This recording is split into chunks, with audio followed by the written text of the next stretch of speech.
Guys, my name is Sheesha. Welcome to my YouTube channel. जैसा कि आप जानते हैं, पिछली वीडियोस में हमने एडमिशन ऑफ ए पार्टनर के 47 तक के क्वेश्चंस की सीरीज़ ख़त्म कर ली थी। आज हम उसके आगे क्वेश्चन करेंगे। So let's come on question number 48। So देखिए, क्वेश्चन नंबर 48 में क्या कहा गया है। A and B were partners in a firm sharing profits in the ratio of 7:3। A और बी पार्टनर्स है फर्म में, वो उनका profit sharing ratio 7:3 means old ratio is given on 1 March 2016 they admit C as the new partner for 1/6 share in the profits of the firm। उन्होंने 1 मार्च 2016 को सी को admit किया एक नए पार्टनर के रूप में 1/6 शेयर के लिए। They fix the new profit sharing ratio as 3:2:1। अब यहाँ पे हमें न्यू प्रॉफिट शेयरिंग रेशियो भी गिवन है 3:2:1। The profit and loss account on the date of admission showed a balance of ₹20,000 credit. Profit and loss का credit balance 20,000 admission के दिन दिखाया गया। अब ये एक चीज़ गौर करने की है, प्रॉफिट एंड लॉस का क्रेडिट बैलेंस क्या होता है और प्रॉफिट एंड लॉस का डेबिट बैलेंस क्या होता है। ये चीज़ बहुत इंपॉर्टेंट है समझने की कि प्रॉफिट एंड लॉस का अगर क्रेडिट साइड बोल दिया जाए इट मीन्स प्रॉफिट है, अगर डेबिट साइड बोल दिया जाए it means that is loss. इसकी जो एंट्रीज है वो मैं आपको समझाऊंगी, बट अभी ये चीज़ समझ लीजिए, अगर प्रॉफिट एंड लॉस का क्रेडिट बैलेंस है डैट इज़ प्रॉफिट, अगर डेबिट बैलेंस है तो डैट इज़ लॉस। अब और अगर कुछ भी ना दे रखा हो, ना ही क्रेडिट बैलेंस ना ही डेबिट बैलेंस, तो आप क्रेडिट बैलेंस मान के चलेंगे, मीन्स प्रॉफिट मान के चलेंगे, जैसा कि हमने इससे पहले वाले क्वेश्चन में माना था 47 क्वेश्चन में। ठीक है, आगे देखिए। The firm also had a reserve of 1,50,000। जो फर्म है उसके पास रिजर्व भी है 1,50,000 की। Okay, C is to bring ₹40,000 as premium for his share of goodwill। C अपने साथ 40,000 रुपये प्रीमियम फॉर गुडविल लाया, मतलब प्रीमियम फॉर गुडविल लाया 40,000 रुपये। ठीक है, आगे देखिए। Show your calculations clearly, pass necessary journal entries to record the above transaction. हमें नेसेसरी जनरल एंट्रीज पास करनी है ये ट्रांजैक्शन को रिकॉर्ड करने के लिए। ठीक है, चलिए इस क्वेश्चन को करके देखते हैं। सो देखिए, ओल्ड रेशियो में 7:3 गिवन है। ठीक है, न्यू रेशियो 3:2:1 गिवन है। ओके, जिसमें से सी का 1/6 शेयर है। ओके, अब हम old ratio new ratio given है तो हम क्या निकाल लेंगे, sacrificing ratio, which formula is old ratio minus new ratio. तो ओल्ड रेशियो और न्यू मतलब सेक्रीफाइसिंग रेशियो हमेशा किसका निकलता है, ओल्ड पार्टनर्स का, और ओल्ड पार्टनर्स हमारे कौन है, A and B. So we find A's sacrificing ratio and B sacrificing ratio. Let's do it. So old ratio of A is 7/10 and new ratio of A is 3/6। when we deduct 3/6 from 7/10 we get 6/30। next B का old ratio 3/10 is given and new ratio is 2/6 given।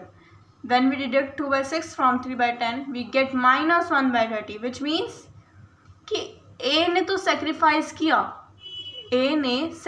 किया, but B ने क्या किया, gain किया। अगर यहाँ 0 आ जाता तो चलो ठीक था, ना सेक्रीफाइस ना गेन, मतलब कुछ भी ना था, उसके हिस्से में कुछ नहीं था, बट इसने पैसा गेन किया है। अब गेन किया है तो ये S को वो पैसा देगा ना कि उसने जितना गेन किया उसका जितना हिस्सा बनता है उसको देगा, कंपनसेट करेगा, कंट्रीब्यूट करेगा। ठीक है, तो आगे देखते हैं। अब यहाँ पर हमें एक चीज़ पता थी कि 40,000 rupees C premium for goodwill के रूप में लाया है, तो टोटल गुडविल की वैल्यू निकाल देंगे ताकि बी कितना गुडविल देगा उसका पता चल जाए। ठीक, तो वही 40,000 क्या करते थे हम, जितना हिस्सा था सी का उसको रेसिप्रोकल कर दिया करते थे। रेसिप्रोकल करके हमारे पास क्या आ गया, 6/1 हिस्सा निकाला, सो वी गेट 2,40,000, मतलब टोटल गुडविल की वैल्यू निकल गई 2,40,000। अब टोटल गुडविल की वैल्यू निकल गई है अब हम निकाल लेंगे कि बी ने कितना हिस्सा गेन का है, उसे कितना देना पड़ेगा ए को। तो 1/30 हिस्सा जितना उसने गेन किया है निकालेंगे, so we get 8,000 rupees. Okay, means 8,000 rupees उसने गेन किया, तो वो अब देगा, कंट्रीब्यूट करेगा प्रीमियम फॉर गुडविल में, ए को देगा। ठीक है, आगे देखिए। सो देखिए, अब जर्नल एंट्रीज में आते हैं। अब हमें एक चीज़ दे रखी थी, प्रॉफिट एंड लॉस। ठीक है, सबसे पहले दे रखा था कि प्रॉफिट एंड लॉस का क्रेडिट बैलेंस शो है। Credit balance means profit. अगर प्रॉफिट है किसी चीज़ में तो वो पार्टनर्स को दिया जाएगा। किसी चीज़ का प्रॉफिट है तो पार्टनर्स के अंदर डिस्ट्रीब्यूट कर दिया जाएगा। Undistributed profits distributed to old partners capital account in their old ratio. मतलब अनडिस्ट्रीब्यूटेड प्रॉफिट था, वो मैंने क्या कर दिया, डिस्ट्रीब्यूट कर दिया पार्टनर्स के कैपिटल अकाउंट में उनके ओल्ड रेशियो में। 20,000 का क्रेडिट बैलेंस हमें गिवन था, तो 20,000 का जब हम ओल्ड रेशियो क्या है 7:3 मीन्स 7/10 एंड 3/10। 7/10 जब मैंने 20,000 का निकाला, so we get 14,000 in A's capital account. और जब 20,000 का 3/10 हिस्सा निकाला, सो वी गेट 6,000 इन बीस कैपिटल अकाउंट। इतना आपको समझ आया कि प्रॉफिट एंड लॉस का अगर क्रेडिट बैलेंस शो होता है, इससे पहले मैंने आपको रिवैल्यूएशन अकाउंट बनाना सिखाया है कि अगर कोई चीज़ क्रेडिट बैलेंस मतलब यहाँ पे आती है, क्रेडिट बैलेंस यही होता है ना, यहाँ प्रॉफिट आते हैं, वो बाय साइड लिखे होते हैं, और बाय साइड का मतलब यहाँ होता है। ओके, और जो लॉस होता है वो टू साइड में चला जाता है। ये चीज़ आई सबको समझे? तो क्रेडिट बैलेंस शो हो रहा था, इसलिए ये पार्टनर्स ये बाय साइड गया और ये लोग टू साइड गए। ठीक, अब एक चीज़ समझिए कि अगर यहाँ पर कह दिया जाता कि प्रॉफिट एंड लॉस का डेबिट बैलेंस शो हो रहा है, तो इट मीन्स लॉस अगर आ जाए तो ये जो चीज़ टू साइड गई है वो चीज़ बाय साइड चली जाती। Means A's capital account B's capital account debit, A's capital account debit B's capital account debit to profit and loss account.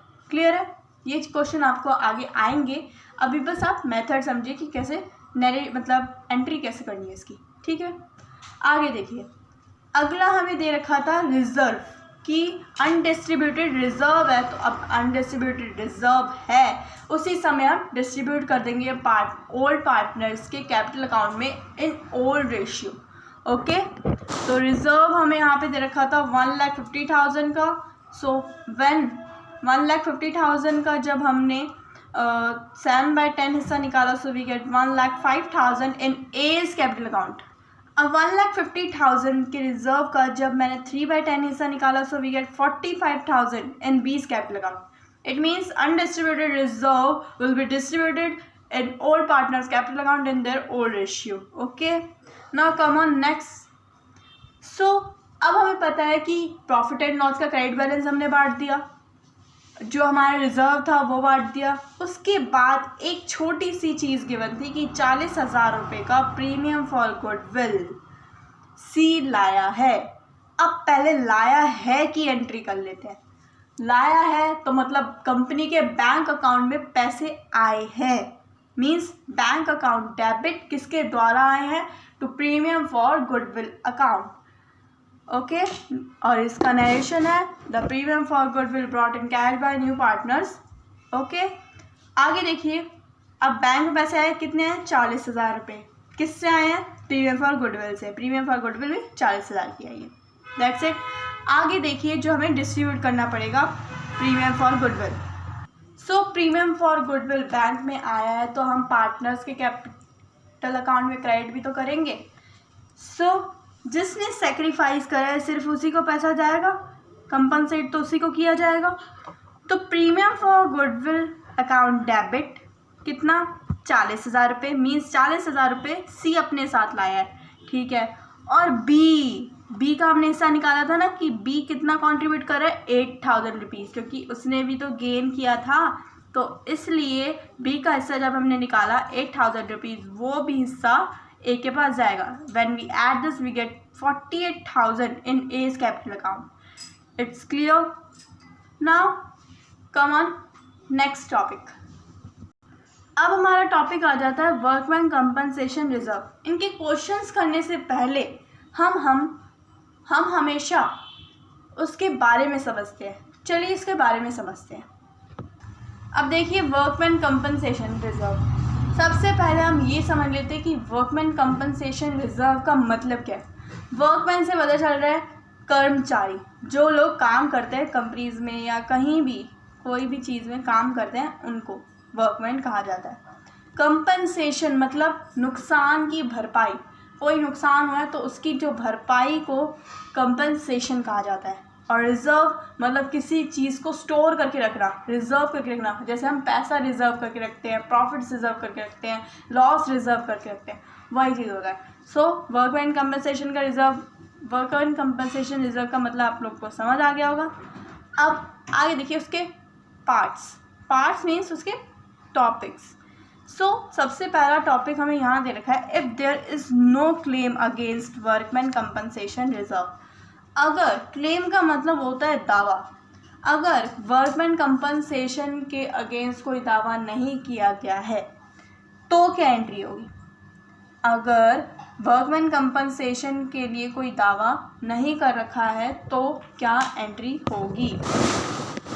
तो देखिए यहाँ पर हमें जर्नल एंट्री पास की हुई है कि वर्कमैन कंपनसेशन रिजर्व डेबिट कर दिया जाएगा to partners capital account, to partners capital, मतलब पार्टनर के कैपिटल अकाउंट। अब पार्टनर्स आया है, नॉट ओल्ड पार्टनर्स, पार्टनर्स मतलब उसमें न्यू पार्टनर भी एडमिट है।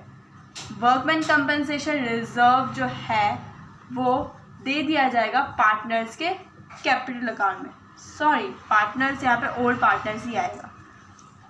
देखिए यहाँ पे नेशन में लिखा हुआ है workman compensation reserve credited to old partners capital account in their old profit sharing ratio. क्योंकि मैंने आपको ये पहले ही बता दिया है कि कोई भी अनडिस्ट्रीब्यूटेड प्रॉफिट, लॉस, रिजर्व्स जो भी है वो उसी समय बढ़ जाते हैं एडमिशन के टाइम, क्योंकि अगर बाद में बढ़ेंगे तो वो नए पार्टनर के पास भी जाएगा जिसका पुराने पार्टनर्स को लॉस है। सो अगर वर्कमैन कंपनसेशन के लिए कोई क्लेम नहीं किया गया है, दावा नहीं किया गया है, तो workman compensation reserve account debit कर दिया जाएगा to old partners capital account. Clear. अगला पॉइंट देखिए, if the claim for workman compensation is lower than the amount of workman compensation reserve. अगर जो क्लेम किया गया है, मतलब दावा किया गया है वर्कमैन कंपनसेशन का, वो अगर कम हो, वर्कमैन कंपनसेशन रिजर्व से अगर वो चीज़ कम हो तो क्या एंट्री होगी। तो workman compensation reserve account debit to provision for workman compensation claim to partners capital account. देखो मैंने दावा किया 20,000 रुपये का, ठीक है, 20,000 का दावा किया, जबकि रिजर्व था 50,000 का। 50,000 का रिजर्व था, 20,000 का रिजर्व किया, मतलब 30,000 रुपये का मैंने क्लेम नहीं किया, दावा नहीं किया। तो पार्टनर्स के कैपिटल अकाउंट में ट्रांसफ़र कर दिए जाएंगे, वो 30,000 डिस्ट्रीब्यूट हो जाएंगे ए बी सी जितने भी पार्टनर्स हैं, ओके, उनके ओल्ड प्रॉफिट शेयरिंग रेशियो में। That's it. क्लियर है, समझ आ गया। अब अगला topic, if the claim is equal to workman compensation reserve. अगर जितना दावा किया है उतना ही वर्कमैन कंपनसेशन रिजर्व में दिखाया गया, ठीक, तो क्या करेंगे, workman compensation reserve account debit to provision for workman compensation claim. That's it, easy entry. Next entry है, if the claim is more than the amount of workman compensation reserve. अगर जो दावा किया है वो वर्कमैन कंपनसेशन रिजर्व से ज़्यादा हो जाए तो क्या होगा। अब ये चीज़ थोड़ा दिमाग घुमाने वाली है कि अगर जो दावा किया है वो अगर ज़्यादा हो जाए, क्लेम उससे ज़्यादा का कर दिया जाए, तब क्या होगा।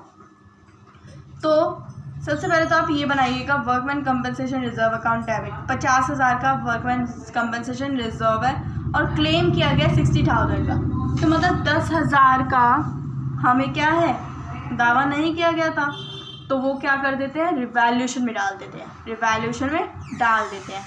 10,000 रुपये हमने क्या कर दिया, रिवैल्यूएशन में डाल दिया। तो एंट्री हुई workman compensation reserve account debit 50,000, revaluation account debit 10,000, to provision for compensation claim 60,000। Total हो गया ना, 60,000 का ही क्लेम किया गया था। अब जो हमने रिवैल्यूएशन को डाला है वो हम क्या कर देंगे, क्योंकि हमें तो भाई रिवैल्यूएशन हमने क्या किया कि बाद में पैसा हम पार्टनर से ही लेंगे। ये एंट्रीज आपको समझ आ जाएगी जब हम इसकी क्वेश्चन करेंगे कि अभी तो मैंने वो चीज़ रिवैल्यूएशन में डाल दी, मतलब कि बाद में तो मैं पैसा वापस लूँगी ना पार्टनर से, कि 10,000 रुपये जो क्लेम ज़्यादा हो गया है 10,000 रुपये वो पार्टनर से ही लेंगे। कंपनी बोलती है कि जो 10,000 रुपये ज़्यादा हो गया है वो हम पार्टनर से ही लेंगे। तो लेंगे तो मतलब पार्टनर्स को घर जाके पैसा लाना पड़ेगा। Partners capital account debit to revaluation account, revaluation के लिए 10,000 रुपये 10,000 रुपये। नरेशन आपको पता है क्योंकि रिवैल्यूएशन में लॉस हुआ है, वो क्या कर देंगे पार्टनर्स के कैपिटल अकाउंट में ओल्ड रेशियो में ट्रांसफ़र कर देंगे। That's it. समझ आया? इसकी क्वेश्चन हम कल से स्टार्ट करेंगे। आज की वीडियो में इतना ही। Thank you so much guys for watching my video. If you like my videos please like, share and subscribe my YouTube channel. Thank you.